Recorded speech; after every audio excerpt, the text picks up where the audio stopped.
अब यहाँ पे हनुमान जी ने कहा भाई शिवलिंग लेके आना है, भगवान राम जिनकी सेवा अर्चना करेंगे तो साधारण शिवलिंग नहीं होना चाहिए। कहाँ जाए हनुमान जी, कहाँ जाएंगे? वो शिव जी के पास पहुंचे। साक्षात शिव जी के हृदय से ही शिवलिंग निकलेगा तो ही लेके आऊंगा। अब वहां गए तो भगवान शिव तो हमेशा समाधि में रहते हैं। भगवान शिव नाम की समाधि में, वो अपना समाधि में बैठे और समाधि में बैठे बैठे बोलते धीमे धीमे धीमे धीमे वह नाम चल रहा था।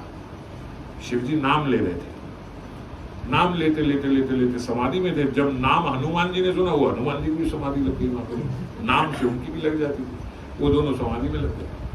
अब यहाँ राम जी इंतजार करेंगे भैया शिवलिंग आएगा तो अर्चना करेंगे। थोड़े दिन बाद एक आध दिन हुआ, अगस्त्य जी ने कहा महाराज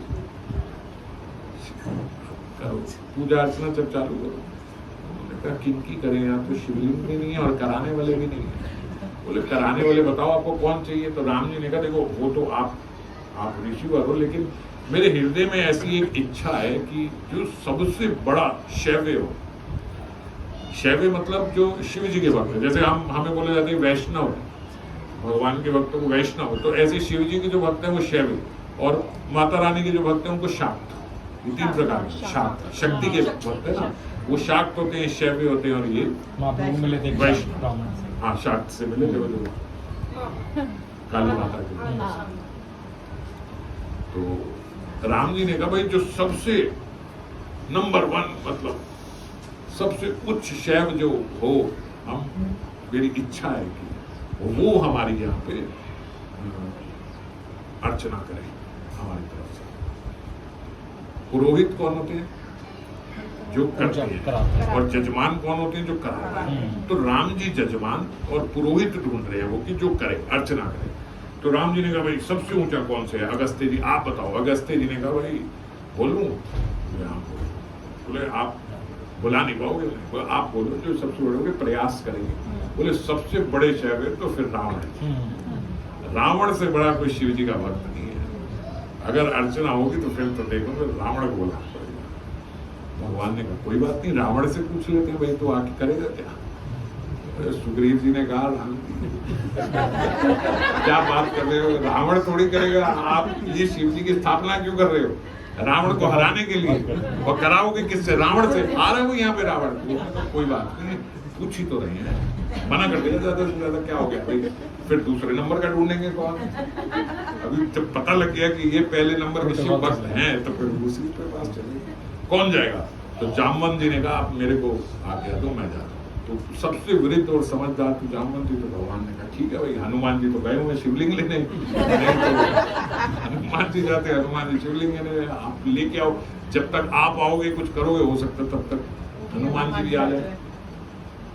जामवंत भी बोलते छलांग लगा के, अभी सेतु नहीं बना, ये जामवंत भी बोल गए थे छलांग लगा के। जामवंत जी लंका पहुंच गए। अब जब जामवंत जी लंका पहुंचे, हनुमान जी को तो बड़ी सारी रुकावटें आई थी जब लंका गए थे, ये आ रहा है वो आ रहा है, ये असुर वो असुर, मारने के लिए मेघनाथ आ गए, ये आ गए, अक्षय कुमार आ गया वहां पे, उधर रावण का बेटा था, तो सबको मार दिया। एक आध बेटे को तो मार भी लिया उन्होंने, हनुमान जी ने। तो अब जब जामवंत जी गए तो हनुमान जी पूरा मजा चखा चुके थे, एक बार लंका पूरी जल चुकी थी। उन्होंने कहा राम जी का दूत आया, सब साइड हो भैया, रावण के पास ले जाओ सीधा, अब कोई छेड़ा खाने की। रावण के पास गए, रावण ने भी बोलते भाई जब जामवंत जी को बैठाया, बोला आपकी। तो जामवंत जी ने बोला भाई देखो बात थोड़ी आराम से समझने वाली है, टेढ़ी है। रावण ने बोला कोई बात नहीं, आप बताओ, आप दूत हो, आप चिंता मत करो, आप जो भी बोलोगे आपकी सुरक्षा होगी, आप आराम से जाओगे, अब सब सही हो गया। उन्हें पता है भैया एक हनुमान जी से पंगा ले लिया। जामवंत जी ने कहा देखो ऐसे ऐसे भगवान जो है वो रामचंद्र जी शिव जी की स्थापना करना चाहते हैं, शिव जी की अर्चना करना चाहते हैं, और सबसे बड़े शैव तो आप ही हो, तो वो पुरोहित रूप में आपको चाहते हैं कि आप वहां पे आके शिव जी की अर्चना करो। अब रावण के मन में उस समय ऐसा आया कि मैं ब्राह्मण हूं, रावण ब्राह्मण था, ऋषि पुत्र था। अब रावण खुद अपने आप को असुर मानने लगा था, वो भी भूल गया था कि मैं ब्राह्मण हूं। और अगर ऐसे व्यक्ति को कोई कहे कि, और वो भी शत्रु, भगवान श्री राम बोल रहे हैं कि भाई आप पुरोहित बनो, आप ब्राह्मण हो, वो रावण ने सोचा कि मेरे को कोई ब्राह्मण बोलने वाला, मेरे को कोई पुरोहित बनाने वाला तो आज तक ऐसा हुआ ही नहीं। सब के सब मुझे असुर समझते हैं और मेरा भय ऐसा है, सब ऐसा है कि सब डरते हैं तो मेरी पूजा करते हैं, पर कोई मुझे ब्राह्मण समझ रहा है, मेरे को पंडिताई कराना चाहता है, मेरे को बुलाना चाहता है शिव जी की अर्चना करने के लिए, अवसर तो नहीं छोड़ूंगा यार, मन में सोचा उसने। तो रावण ने उनको बोला कि चलो ठीक है, चलेंगे, हम स्थापना करेंगे शिव जी की।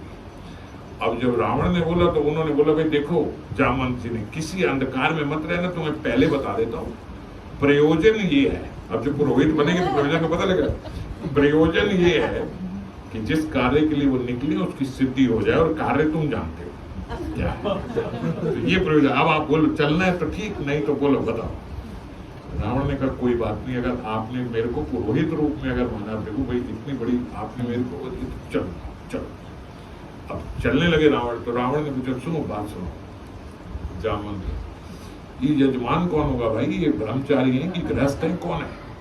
अब उन्हें लगा पता नहीं कौन है, लक्ष्मण जी कराएंगे, कौन कराएगा, कौन वहां पे बैठेगा, तो उन्होंने कहा गृहस्थ है, बिल्कुल गृहस्थ है। उन्होंने कहा भाई पत्नी है उनकी साथ में? जामवंत जी ने कहा महाराज वो विघ्न तो आपने ही डाला हुआ है। बोले कौन?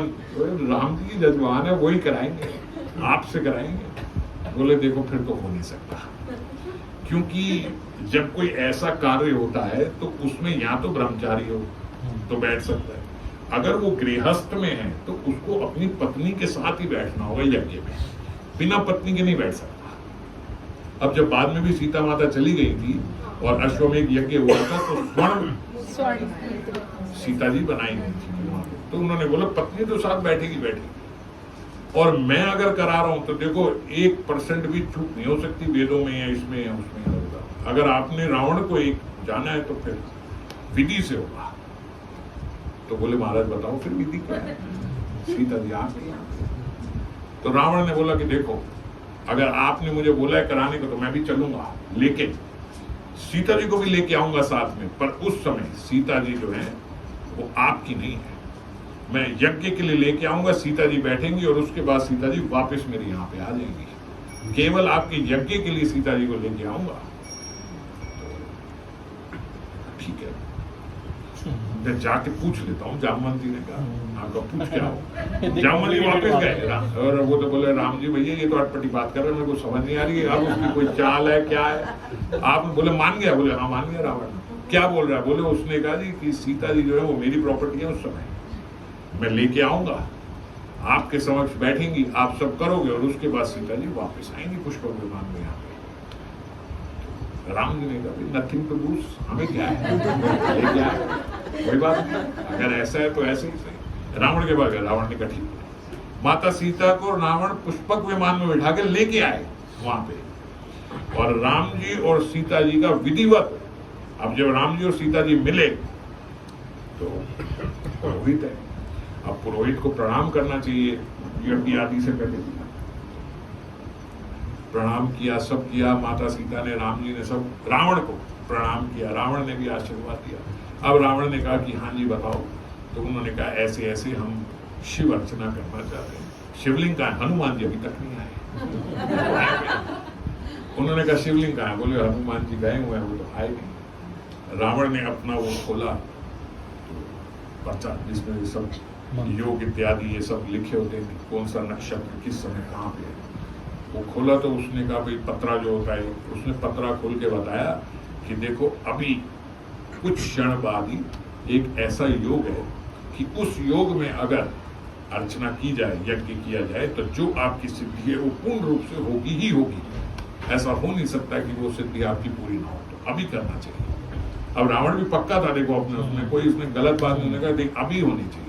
उन्होंने कहा अब शिवलिंग नहीं है तो क्या करे? बोले शिवलिंग कोई ऐसी जरूरत नहीं है कि कोई बड़ा स्फटिक का होना चाहिए, ऐसा होना चाहिए, ये होना चाहिए, आप यहाँ से बालूका से ही बना सकते हैं। तो बोलते माता सीता ने उसी समय फिर बालूका से ही, वहीं की समुद्र की रेत से ही शिवलिंग बनाए और उस शिवलिंग की फिर स्थापना करी वहीं पे बालूका की, और फिर रावण ने अर्चना उसी समय प्रारंभ कर दी। उन्होंने कहा यही योग है, इस योग में आपकी सिद्धि होगी जो आप कर रहे हैं। सब कुछ किया, सारी विधिवत सब पूजा अर्चना सब हुई। अब जब सारी अर्चना हो गई तो उन्होंने, अब बनता है कि भाई, उन्होंने कहा अब आप शिव जी का जो ये सारी हमारा यज्ञ था ये पूरा हुआ, अब आप जो है, राम जी ने बोला अब आप इनकी प्राण प्रतिष्ठा इत्यादि सब पूर्ण माने कि भाई अब हो गया, पूर्ण आहुति दे दें आप। तो उन्होंने कहा पूर्ण आहुति से पहले रावण करा रहा है। रावण जब करा रहा था तब भी राम जी बोलते, बड़े हैरान हो गए थे राम जी उनके मंत्र इत्यादि सुन के कि भैया जो आदमी ये काम करता हो उसको तो सब मंत्र याद होते हैं, और उसकी जो अब जैसे हम भी कभी संस्कृत के श्लोक बोले तो इधर उधर हो जाते हैं। वो तो अच्छा है कि सुनने वाले को ज्यादा पता नहीं है तो पता भी नहीं लगता। कोई ऐसा बैठ जाए जिसको सब पता है, वो बोले महाराज आपकी वोकैबुलरी इधर उधर हो गई है, आप इंग्लिश में श्लोक पढ़ के हिंदी में सुना रहे हो। तो बोलते हैं अशोक को अशोका, और ये चोला डायनेस्टी, चोल राज को नहीं पता, नहीं पता। अब राम जी को तो सब पता है, और वो रावण को देख रहे हैं कि ये तो एक से एक बिल्कुल। और रावण बोलते उस समय जो मंत्र बोलता था वो कहीं तो अपने से बनाए हुए मंत्र ऐसे बना के बोलता था कि वो भी परफेक्ट होते थे वो क्या बोले। राम जी ने कहा भाई है तो पक्का बात है, कोई गलत नहीं है अगर ये एक नंबर इसको दिया गया शब्द। तो खैर सब हो गई। उन्होंने कहा अब पूर्ण आहुति बोलते रावण ने अगर करी है तो पूर्ण आहुति महाराज तभी मानी जाएगी जब भगवान शिव स्वयं प्रकट हो यहाँ से। ऐसे शिवलिंग नहीं कि बस शिवलिंग है और आपने मान लिया कि शिव है, भगवान शिव स्वयं प्रकट होंगे। आप मेरी तरफ से तो पूजा हो गई, अब आप अपनी तरफ से आप जो यजमान है वो पूजा करें। तो बोलते राम जी और सीता जी ने जब हाथ जोड़े तो साक्षात भगवान शिव प्रकट हो गए उस शिवलिंग पर, और प्रकट होके उन्होंने उनको आशीर्वाद, उन्होंने कहा कि जो हमारी ये संकल्प है ये संपूर्ण हो। उन्होंने कहा अब, रावण ने कहा अब आप इस शिवलिंग का नामकरण कीजिए। उन्होंने कहा भाई ये तो राम जी के जो ईश्वर हैं, रामस्य ईश्वर स रामेश्वर, इनका नाम होगा रामेश्वर। भगवान शिव वहीं थे।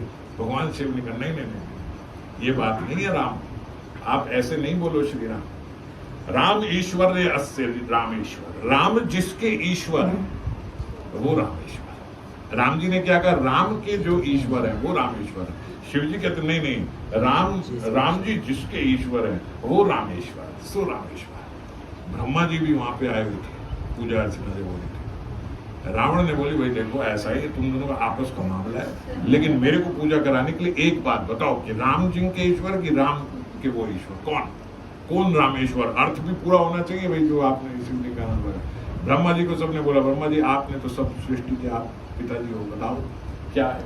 तो ब्रह्मा जी ने बोलते यो रामा स ईश्वर, भैया जो राम है वही ईश्वर है, ये राम ही शिव बन के यहाँ प्रकट हुए, तो दोनों में कोई भेद नहीं। तो यो रामा स ईश्वर सो रमेश्वर।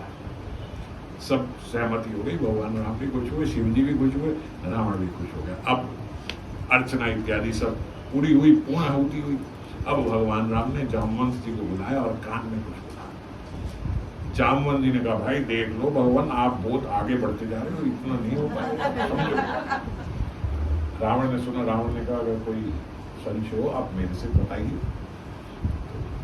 जामवंत जी बोले कि राम जी बोल रहे हैं कि आपने अब ये सारी कराई अर्चना तो दक्षिणा तो देंगे, तो दक्षिणा जो आप बोलोगे वो ये देंगे।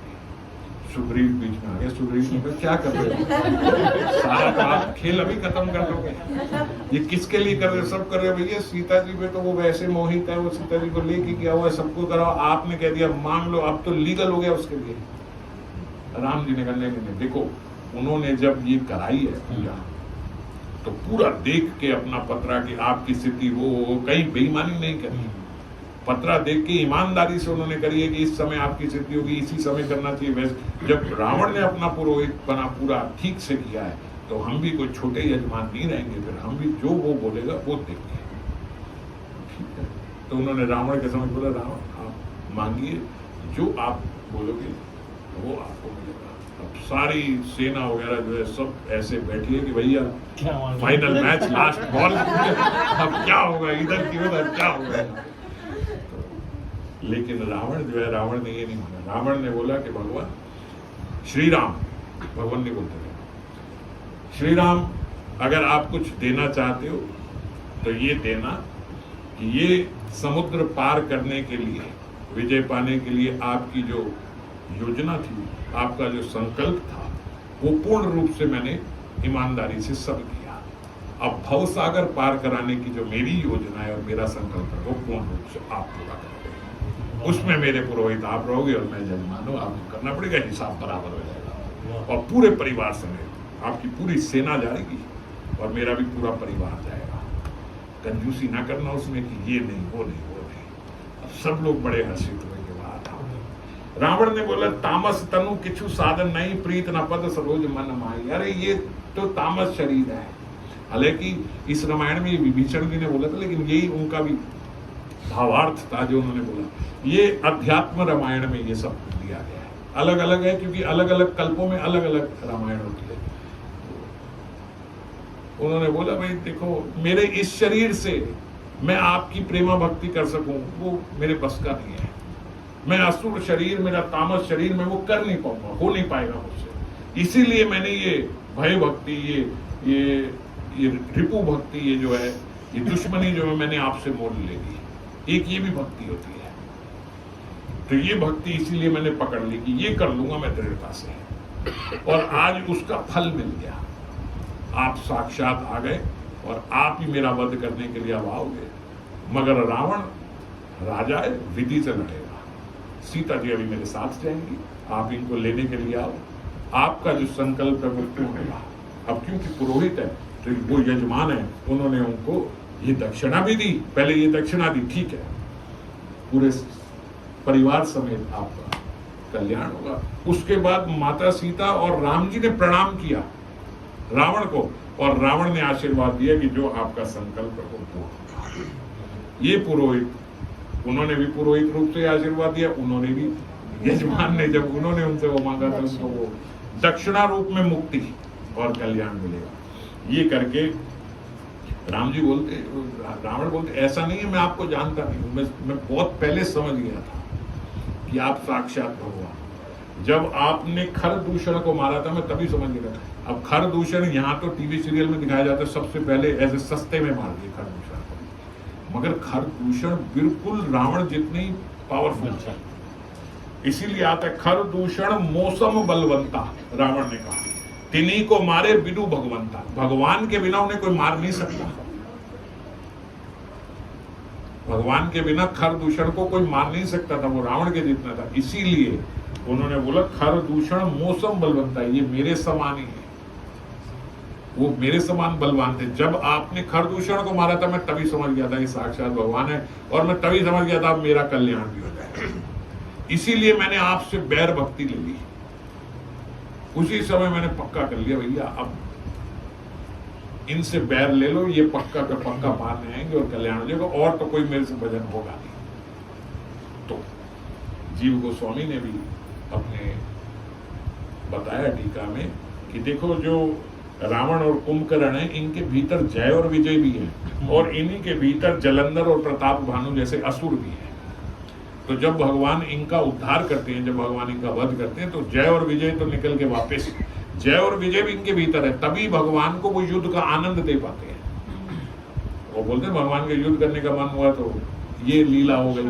तो जय और विजय ही उनको, उनके पार्षद ही उनको वो आनंद दे पाते हैं, और जो जलंधर और प्रताप भानु जैसे जो असुर हैं, उनको बोलते मोक्ष प्राप्त हो जाता है, और जय विजय अपनी सेवा में नियुक्त हो जाते हैं। इनके भीतर ही दोनों तत्व रावण के भीतर। ये सब हुआ, रावण पुष्पक विमान लेके सीता जी को वापस लेके चले गए। अब वो लेके गए तो अब हनुमान जी आए, शिव जी से शिवलिंग लेके। शिव जी की जो समाधि है वो कब भंग हुई, जब शिव जी यहाँ प्रकट हुए। अब एकदम तो आंख खुली, यहाँ आ गए रामेश्वर, और जब यहाँ से वापस गए देखा हनुमान जी बैठे। हाँ जी बोलो। वो बोलते शिवलिंग चाहिए। शिव जी ने कहा ठीक है भाई, अब क्या बोलूं ही नहीं। शिव जी ने कहा ठीक है, आप ये शिवलिंग लो। ठीक है, हनुमान जी आ गए, भगवान आपके लिए शिवलिंग। अरे हनुमान जी तुमने बहुत देर कर दी, तो सब हो गया, क्या बात कर रहे हो? बोले हाँ यहाँ तो सब हो गया सब। नहीं, वो बोलते हनुमान जी, अरे आप समझ रहे, ये पता है कौन शिवलिंग है? ये उनके हृदय से प्रकट हुए हुए शिवलिंग है। आपने ये बालू के शिवलिंग बना के आप सोच रहे हो। भगवान भी कौतुक है। भगवान का ठीक है, ये बालू के हटा दो, तुम अपने यहाँ रख लो, इन्हीं से कर लेते हैं अगर ये बालू के। हाँ हनुमान जी के तो बालू के हैं, तो ऐसे हाथ मारेंगे सब करा सीता माता ओ हनुमान जी ने ऐसे हाथ मारा, कुछ नहीं हुआ, और दम लगाया, कुछ नहीं हुआ, पूरा दम लगाया, कुछ नहीं। बोले हनुमान जी ने अपनी पूंछ से लपेट के जोर की खींचा, पूंछ वहां रहेगी, हनुमान जी समुद्र में जाए। अरे हनुमान जी ने कहा ये क्या हो गया भाई? भगवान राम ने स्वयं भगवान शिव प्रकट हुए थे, रावण आए थे यहाँ पे कराने के लिए, वो इतना कुछ हो गया, सारी लीला पता लगी हनुमान जी। हनुमान जी ने कहा तो मैं तो ये लेके आया था शिव जी भी आ गए थे। कोई बात नहीं, आप इनकी भी स्थापना यहाँ पे करो, जैसे ये रामेश्वर है ऐसे ये हनुमानेश्वर हो जाएंगे। तो अभी आप रामेश्वर में जाओ तो रामेश्वर में रामेश्वर के साथ हनुमानेश्वर भी है, एक ज्योतिर्लिंग भी है, उनके दर्शन सुबह सुबह के